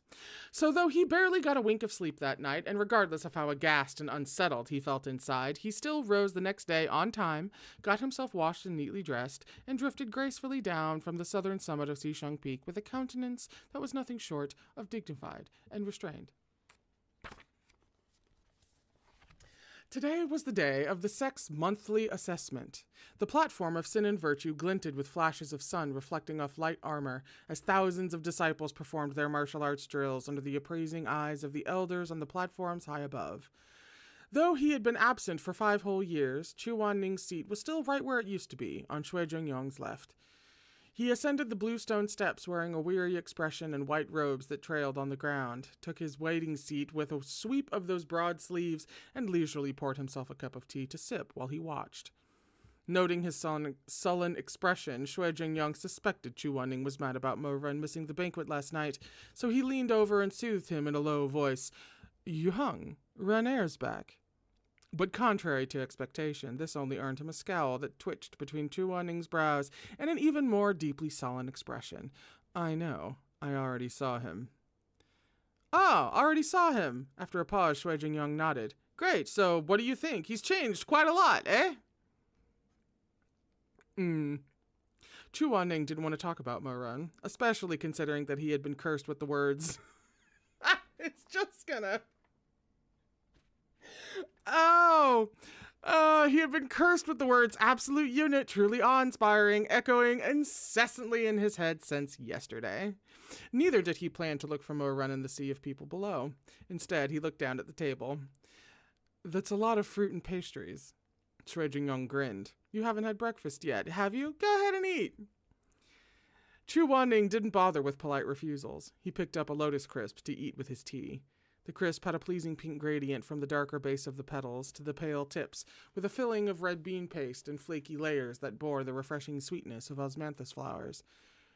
"These taste like they're from Linan's Breeze Bakery," Chu Wanning murmured, then turned to Shui Jingyong. "They weren't made by Mengpo Hall." "Nope." Everybody say it with me. "Renair brought these back just for you." Shui Jingyong grinned. "See, the other elders didn't get any." Only then did Chu Wanning belatedly realize that the wooden table before him was the only one laden with piles of fruits and snacks, from pastries to sugared desserts. There was even a small jade-colored porcelain bowl that, when he lifted the lid, turned out to hold exactly 3 sweet tangyuan. Rather than the usual kind made with white glutinous rice, the skins of these round tangyuan were made with lotus root powder, a Linan specialty, so that they were the translucent color of jade. I am far too beside myself. Oh yeah, Renair borrowed the kitchen at Mengpo Hall this morning to make those. The red one has rose and red bean paste filling, the yellow one is peanut sesame, and the green one's apparently got some fancy tea-based skin made with powdered Longjing tea. Interesting flavors these. It's too bad there aren't more, Shui Jingyong mumbled. They're real fancy and all, but he was in there all morning and only made 3. Chu Wanning eyed the tangyuan in silence. "Yuheng, is that enough for you?" A long pause. Chu Wanning nodded. In fact, any time he ate tangyuan, he only ever ate 3. The first was sweet, the second had a nice aftertaste, the third was enough, and a fourth would be too much. It was a lucky coincidence that Mo Run had happened to make exactly 3, no more and no less, just the way he liked it. Oh, honey, you might want to You might want to hike up that learning curve a little bit higher, baby. Ooh. Chuaning took up the porcelain spoon and scooped up one of the adorably round lotus powder tangyuan. He held it to his lips, marveling at how it was just the right size, perfect for eating in one bite. Quite unlike the ones Mungpo Hall made for the Lantern Festival, which were so big they stuck to his mouth and took some effort to chew.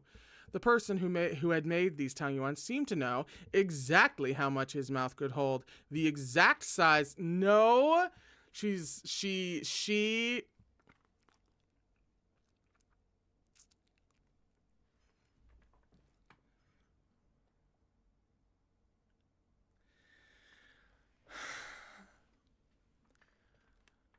What is my life? This is going to send me into an existential crisis. I have worked for 4 years and 11 months, almost exactly, to create a place where we can all come together in celebration of the queer media and ships that we all know and love, without any toxicity of any of the bullshit that has been rising in fandoms. And I was like, no, I want to create a place where we can have a party and maybe find some meaning along the way and form some friendships and have some fun and laugh and cry and scream together. And because of you guys, after so long, this is my job. This is my life, to sit here and read things to you. Things such as the person who had made these tangyuan seemed to know exactly how much his mouth could hold, the exact size the balls needed to be in order to fit comfortably in his mouth.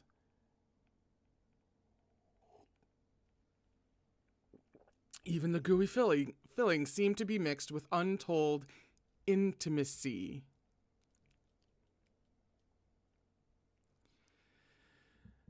The thought made Chu Waning's heart flutter for some reason. Who can say? I mean, he knows exactly the size to make for your, which could mean nothing. I'm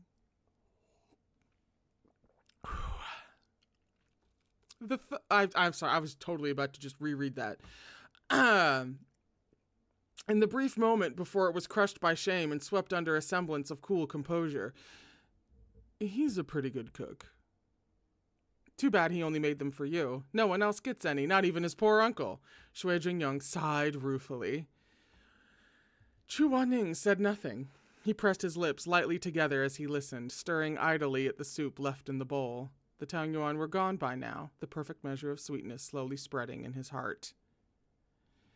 Once he'd finished the food, Chu Wanning paid no mind to the spirited drills down below, opting instead to pick up a book from the table that chronicled the events at Xishang Peak over the last 5 years.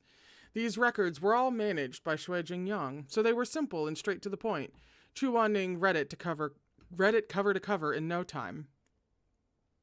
As she started to close the book, he noticed another volume beneath. What's this? He picked up the thread-bound book. It was shockingly thick. Listen, it's that kind of chapter. Shui Jingyang glanced over with a grin. Another present from Raner. He was too embarrassed to give it to you personally because he accidentally got blood on it while taking care of some fiends on his way home, and some pages got ripped too. He asked me to put it on your table this morning. Chu Wanning nodded and flipped open the book, slender fingers trailing across the first page. On it was written in neat, straight script. Dear Shizun. His eyes opened a little wider in surprise. Letters written to him? His heart suddenly felt like it had been singed by fire, hot and agonizing. He lifted his eyes to look for Mo Run in the sea of people below, but found only endless rows of glistening armor, like light reflected off the scales of leaping fish. The person he sought was nowhere in sight. Chu Wanning turned back to the letters. Mo Run had missed his Shizun every single day of his seclusion. He had lots of things he wanted to say and worried that he wouldn't remember them all, so he'd had a sturdy book made, a thick one with each 1,825 pages in total. On each day of those 5 years, he would write his Shizun a letter about whatever he did or saw, big or small, from the particularly gross, leaf-wrapped sticky rice cake he'd had the misfortune of tasting, to the insights he'd gained from cultivation training that day. He wrote everything down, surprising no one. Except, maybe, Chuaning.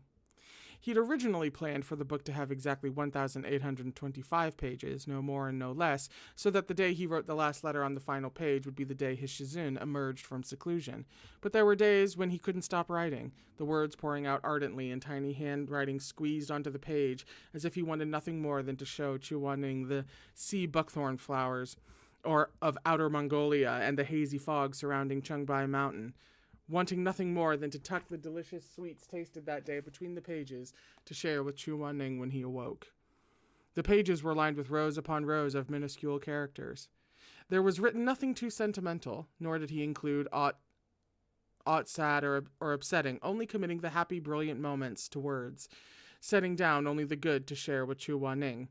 There was written nothing too sentimental. 1,000, a letter for every day that the man was gone for 5 years. But we didn't put anything too sentimental in there. That would have been too much.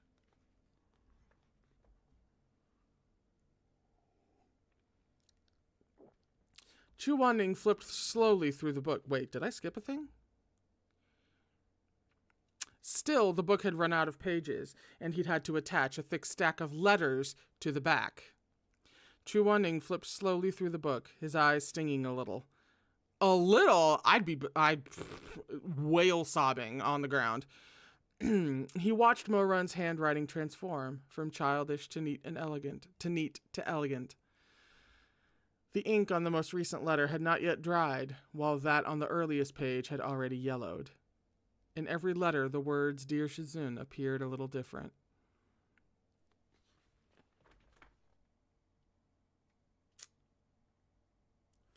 I just fathomed the chapter title. I'm sorry. You think Shizun does some light reading. Oh, so funny. He found the size ranking. There's his light reading. No. This woman.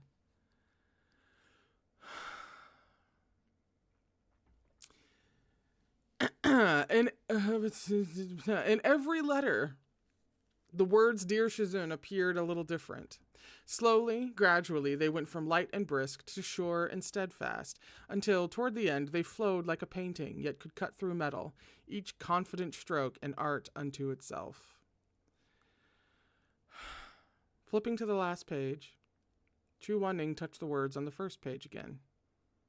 Dear Shizun, Dear Shizun. As he looked at that neat handwriting, he could almost see the tip of Mo-run's writing brush lift from the paper, could see him set it down and raise his head, no longer the young man of the past. From the first letter to the last, he could almost see Mo-run growing up, from 16 to 22, his figure becoming taller, his features more defined. And every day without fail, this young man would sit down at the table and write a letter addressed to him. Shizun! The drills had ended without him realizing. Someone was calling to him. Chuaning looked up to see Shui-meng waving excitedly from the very front of the platform of Sin and Virtue. Next to Shui-meng, a tall man with broad shoulders, a narrow waist, and a pair of long legs stood quietly, his face flushed from the drills and a sheen of sweat over his forehead, sleek as a panther's coat under the sun. Noticing Chuaning's eyes on him, Mo-run paused and broke into a smile. In the golden light of morning, his smile was bright and mesmerizing, like the gentle swaying of a sun-bathed cypress. His eyes were filled with warmth, his lashes were dipped in gentleness, and that strong, spirited mien was a little bashful, yet so vibrant and fiery as to steal one's breath. How very handsome he was. Chuaning maintained a carefully neutral expression as he crossed his arms where he was sitting on the high platform and peered loftily down. To any observer, he appeared cool and collected as ever. Little did they know that his thoughts were actually in utter chaos, his insides tied into a million knots of flustered panic. Grinning within the milling crowd, Mo Run raised a hand and pointed at his own clothes, then at Chu Wan-ning. Chu Wan-ning narrowed his phoenix eyes and looked back at him in confusion. Mo Run smiled even wider. He cupped his hands around his lips and silently mouthed something to him.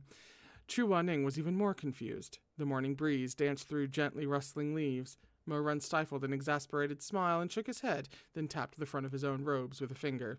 Chu Wan-ning looked downward. A beat later, his ears turned red. Under the guidance of his disciple, the esteemed and dignified Yuheng elder finally realized that, in his hurry to get ready this morning, as he'd reached into the mess of clothing heaped together in the Red Lotus Pavilion, he had unwittingly put on the robes he had borrowed from Mo Run last night.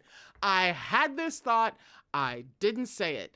The second they mentioned the long robes that he wore when he was getting ready and he was leaving the place, I was like, fucking watch. He just put on the same shit. I should have said it, and I didn't, and now I look like a liar. But I swear to God, I had that thought. No wonder it had felt like there was something dragging on the ground behind him as he walked today. It was the hem of the robe. Moe you, the cheek of you, he thought to himself, really. Chu Wan-ning turned away in a huff. You tactless bastard. Why do you only ever say exactly what you shouldn't? That's okay. I'm sure no one noticed. That's the end of the chapter. Jesus God, that's the end of the chapter. We're on page 141 for chapter 132 called, and see, this is why I'm pushing it to get all 50 pages today, because this chapter is about 10 pages.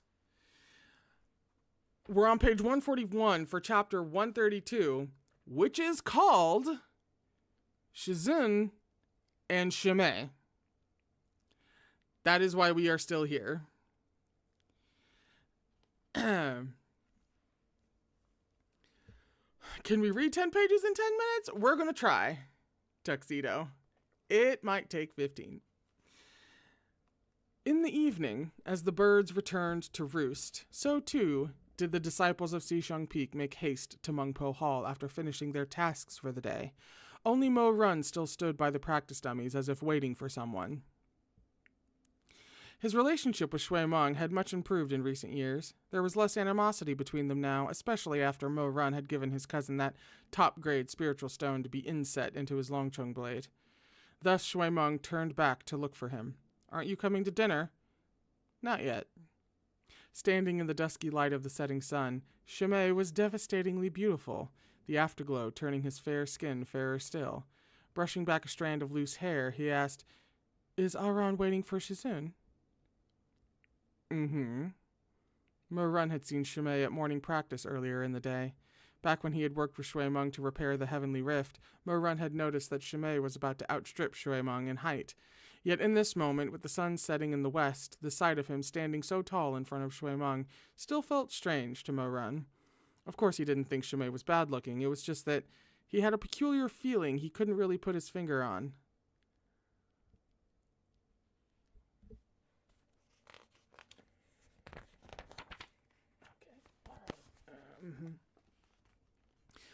Mo Run didn't know what it was exactly. Maybe he was too used to the way Shimei's delicate figure had been hidden behind Shui Meng's, so he'd never expected this kind of reversal.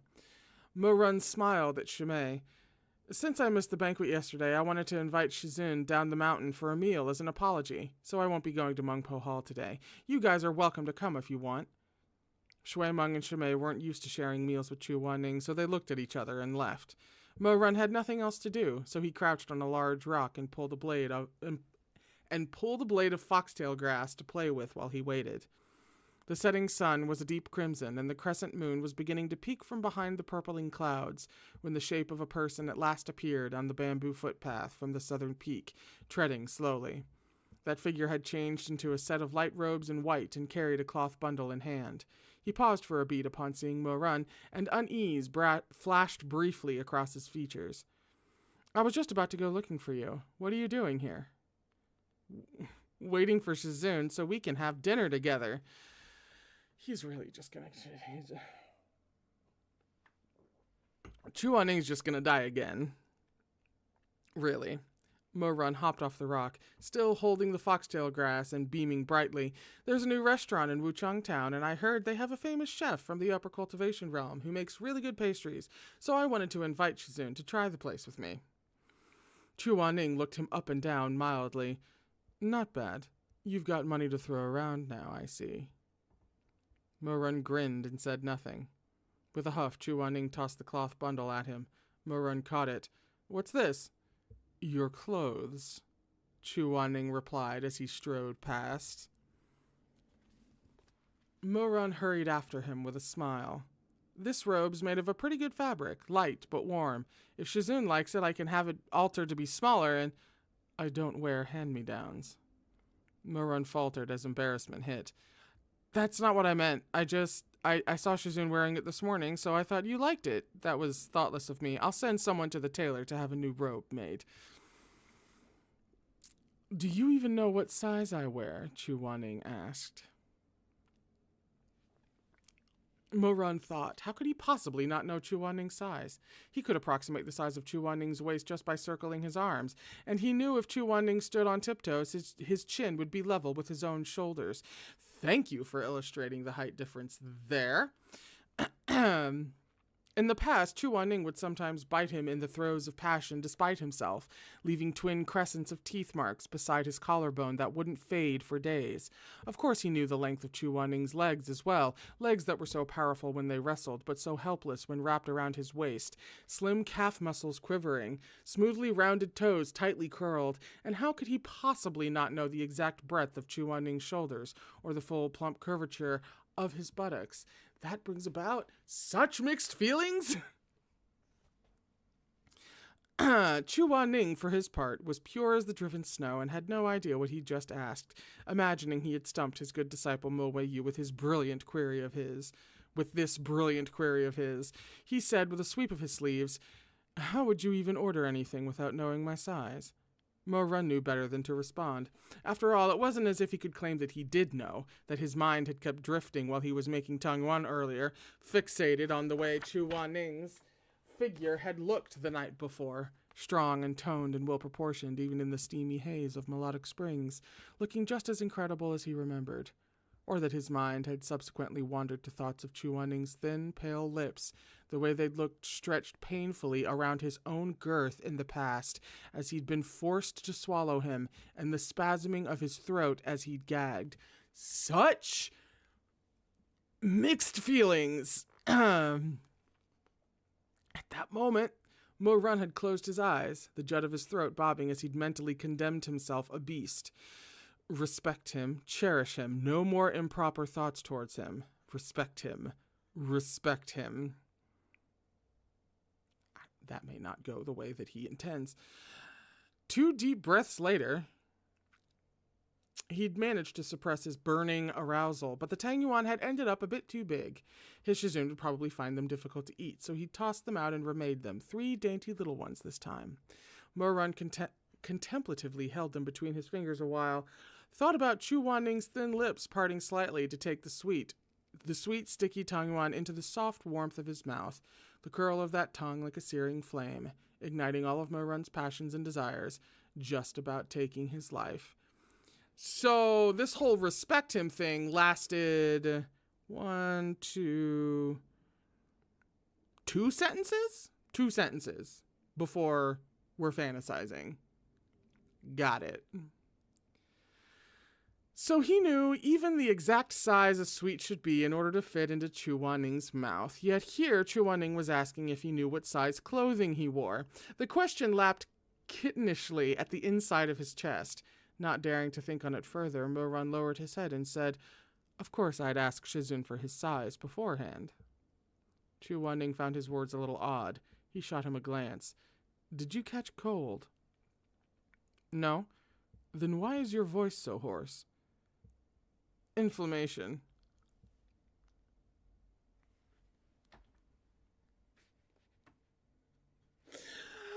Inflammation! Okay. After a moment of blank staring, something seemed to occur to Chu Wanning. He turned his face away, lips pressed into a thin line and gloom gathering between his brows, but the back of his ears were flushed pink. The faint blush persisted until they got to Wuchang Town, only fading when they were seated in a room with a view inside the newly opened Zhongchu restaurant. This was the first time Mo-Run had earnestly invited Chu Wanning out for a meal. When he'd done so before, it had always been out of either necessity or exasperation, and thus his frame of mind had been completely different. The waiter steeped a pot of Lushan mist and brought over some melon seeds and nuts, then respectfully produced 2 menus written on bamboo scrolls for this pair of cultivators from Xisheng Peak. Mo-Run flashed the waiter a smile as he took the scroll. Thanks. Chu Wanning subtly glanced up at Mo-Run. This person never used to have a habit of saying thanks before. You love to see it. Shizun should order whatever he likes, but I recommend their sweet and sour mandarin fish with pine nuts. I heard it's tasty and well presented. I heard you tried everything on the menu for this exact moment, knowing precisely what you should recommend to him based on your knowledge of his tastes. Chu Wanning nodded. Then we'll get that. You pick the rest. Mo-Run grinned. I'll order according to Shizun's tastes then. You know what kind of food I like? Chu Wanning asked mildly. I do, Mo-Run said after a pause. He'd always known, he'd just never bothered to remember before, but from now on he intended to never forget.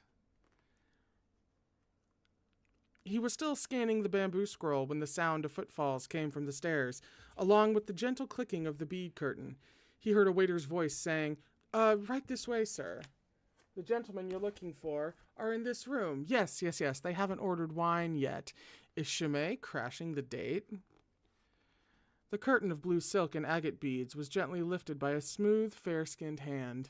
At the doorway appeared an extraordinarily beautiful man with soft ink-black hair and a smile in his eyes that could chase the clouds from the sky, carrying a pot of wine. Mo-Run turned and was visibly startled. Chimay, what are you doing here? I ran into the sect leader at Mungpo Hall.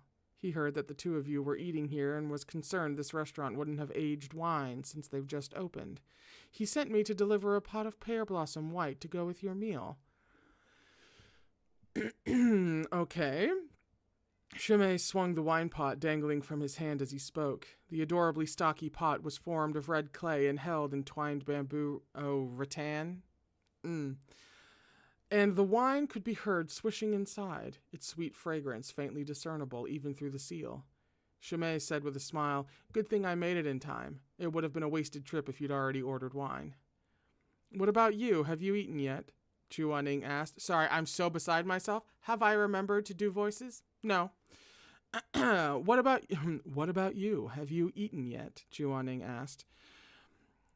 I'll eat when I get back. Mungpo Hall will be open for a while yet. I have time. Chu Wanning, being a courteous person, said, You're already here, so why not stay? Have a seat and eat with us. I shouldn't put Aran to the expense. Aran. Mo-Run smiled. What expense? It's just a matter of adding a chair. He signaled for the waiter to bring out another set of bowls and chopsticks as he spoke. Zhongchu Restaurant really was a fancy place. Even the chopsticks used in the private rooms had threads of gold and silver inlaid into the tips, which glittered in the candlelight. Chimay took a seat and poured wine into luminous, phosphorescent jade cups for each of them. The rich aroma of the pear blossom white immediately permeated the air. It was a familiar scent. In his past life, Mo-Run had drunk it when Chimay died, and yet again, all night on the rooftop after Chu Wanning had died. But now they were both alive, and the calamity had passed. Why did you say that? You're gonna make me invoke West Wing again. Do you really want to tempt the wrath of whatever from high atop the thing? Why? Why would you say that? This is volume 4 of like 11. Mo-Run suddenly felt like none of those things from the past, be it the possession or the affection, really mattered anymore. What mattered was that the 2 best people in his life were still here, and he could treat them to good food and good wine with the money he'd earned. This was enough. These cups shared today were worth more than all the lands he'd ruled in the past. That was a load-bearing sentence. Excuse me, waiter, can we get an order each of mandarin fish with pine nuts, stewed crab meatball, savory pork trotter jelly, cherry ham, 3 delicacies soup, and steamed pork in bamboo leaf, all mild, and then poached fish in hot chili oil, mapo tofu, beef tripe and chili sauce, and kung pao chicken, as spicy as you make them. For dim sum, we'll have shrimp dumplings, steamed spare ribs, and taro with soy sauce, golden tripe with scallop, and chicken feet in soy sauce. As for dessert, Mo-Run glanced at Chu Wan-Ning and closed the menu. We'll have one of each. We are throwing that money around. Without even looking up, Chu Wan-Ning said, "We can't finish all that." Mo-Run insisted, "We'll just pack up the leftovers to go. It'll get cold. We can have Mung Po Hall heated up." Chu Wan-Ning didn't feel like wasting any more breath on him. Mo-Run was acting like a merchant who struck gold and got rich overnight, spending way too extravagantly. He opened his own menu, looked it over, and said, "Just one order of sweet kidney bean rolls, one order of leaf-wrapped sticky rice cake, and 3 bowls of tang yuan with red bean paste filling. Thank you." The dishes arrived promptly, one after another. Shumei liked spicy food, while Chu Wan-Ning couldn't take even a hint of it, so Mo-Run arranged the dishes separately. Half the table was light and refreshing, the other half bright red and sumptuous, the colors complementing one another in a surprisingly appealing manner. Why, whatever metaphor could we be alluding to at this moment? Here comes the last one, our signature dish, mandarin fish with pine nuts. At the waiter's announcement, a plate of vibrantly colored and fragrant mandarin fish in a thick stew was presented by a pair of attendants. The fish must have weighed at least 5 catties, fried to a golden crisp and plated on an enormous sky-blue porcelain dish. The flesh was cut into petals of even thickness, with a thick, richly red sweet and sour sauce ladled over, and topped with a sprinkling of emerald peas, slivers of Yunnan ham, and small, translucent shrimp. Just the sight of the dish made one's eyes sparkle and mouth water. Yeah, no kidding. Man, I haven't had Chinese food in forever, and I'm dying. Chu Wan-Ning liked sweet things, especially sweet and sour things. Although his expression remained neutral as ever when the fish was brought out, even he couldn't keep the twinkle from his eye. Mo-Run didn't miss it. The waiter glanced at the table, spotting free space in front of Shumei, and started to rearrange the plates to make room for the fish, but a pair of faster hands than his beat him to it. Mo-Run stood and moved a couple of the meat dishes that Chu Wan-Ning wasn't really eating to his own side of the table, then pushed a few of the delicious spicy dishes over to Shumei, leaving an empty space in front of Chu Wan-Ning. Mo-Run grinned at the waiter and said, "Right there is fine." "All right, then." The waiter was all smiles, delighted to have a customer so accommodating, and immediately took the plate from the attendants to set down on the stretch of open table before leaving with a bow. The rearrangement had been handled so naturally that anyone watching would only think Mo-Run was helping the waiter out, but Shumei had noticed the hidden bias. The gesture took him by surprise, and a strange expression flickered in Shumei's eyes in the long moment before he lowered them, now a little upset. He felt that Mo-Run, having returned after being away for 5 years, had changed. Not only did he look completely different, but the special attention he once showered on Shumei seemed to have faded a great deal. He liked mandarin fish with pine nuts too, so why did Mo-Run put it so far from him? Did he not know, or did he no longer feel the way he used to? That is the most insight we've gotten into Shumei, period. Shumei knew well his own worth. His looks and his temper were both better than Chu Wan-Ning's. In fact, very few people in the entire cultivation world could match him in terms of beauty. But right now, he suddenly felt rather uncertain. He knew that, despite Mo-Run's fickle and flirtatious behavior in his youth, acting as if he cared only for looks, it was all a ruse. In truth, the most precious thing to Mo-Run was genuine sentiment. If someone were to give him a tael of copper, he would repay them with 1,000 gold. Now that, he understands that about Mo-Run. Now that the bitterness of past misunderstandings between him and his Shizun had been dispelled, Chu Wan-Ning's kindness to Mo-Run was not something Shumei could compete against. The thought brought a sudden chill to his heart, and he snapped his head up to look at the faces of the other two in candlelight. Hang on. I want to see if she's threading a needle here. Now that the bitterness of past misunderstandings between him and his Shizun had been dispelled, Chu Wan-Ning's kindness to Mo-Run... Okay, no, Chuaning's kindness to Mo-run was not something Shimei could compete against. Right, no, correct. The idea of those words being that, yeah, Shimei cannot compete with Chuaning for Mo-run is what I was nailing down there. One drank wine with his head bowed and his expression mild. Phoenix's eyes loosened as water, lashes soft as mist. The other smiled as he watched the former, cheek propped in a hand and eyes glimmering. In those eyes, the candlelight reflected the snow of early spring layered upon an open balcony, pear blossoms blooming under clear moonlight. The fluttering of lashes resembled ripples spreading across the mirrored surface of a lake, sweeping across glittering stars with untold feelings, likely unknown even to the bearer of those eyes. In his moment of distraction, Shimei accidentally bumped his chopsticks with his elbow, sending them clattering to the floor and snapping himself out of his daze. He bent down to pick them up with a muttered apology, but he paused when he leaned over. The chopsticks had landed right next to Mo-run's boots, faintly glittering as they lay there, quiet, waiting to be retrieved. He could have asked the waiter for another pair, but Shimei never liked bothering others. Or perhaps, faced with such a demotion in status, even the most mild and even-tempered person would feel a little wronged, a little at a loss. Or maybe it was nothing so complicated. After all, a person's actions really were often just a matter of a passing thought.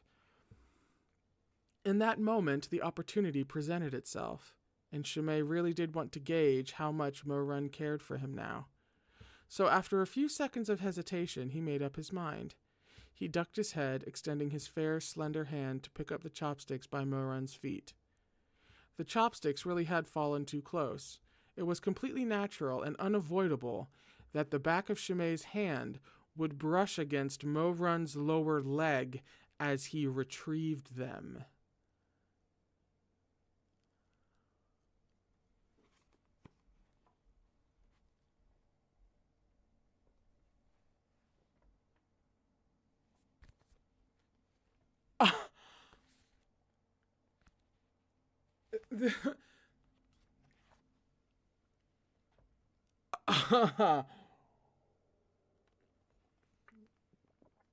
Oh, that was the end of the chapter. We're on page 151 for chapter 133, which is called Shizun Has the Purest Mind. Which means Shizun is not going to guess at anything that is going on or trying to be communicated or anything like that right in front of his face. I tried to make it less cruel. I tried to be like, oh my god, a chapter literally called Shizun and Shimei. Like, we have to read that. I can't stop there for the... I tried to make it less cruel, and she didn't let me. Oh my god. And we have to wait until Tuesday. All right. Oh my god, I'm exhausted. I'm so overwhelmed. I have no thoughts, head full. That's it. That's it for today. If you are interested in winning a copy of Erha Volume 3, leave a comment down below that you would like to throw your name in the hat for when I draw and announce the winner next Thursday. We read 2 times a week, Tuesdays and Thursdays at the same time, 3 p.m. These days for YouTube members and Patreon people. Some Patreon people of a certain tier and above, we have warm-up streams where we read trashy, straight romance novels just before this one. And I think that's it for the housekeeping. Other than that, I'm gonna go. I'm going to go, and I'm going to need every single day until the next stream to recover. So, I hope you have a wonderful weekend. I will see you on Tuesday. I can't even speak anymore. I will see you on Tuesday at 3 p.m. Eastern Standard Time for more Erha. I love you very much. All right?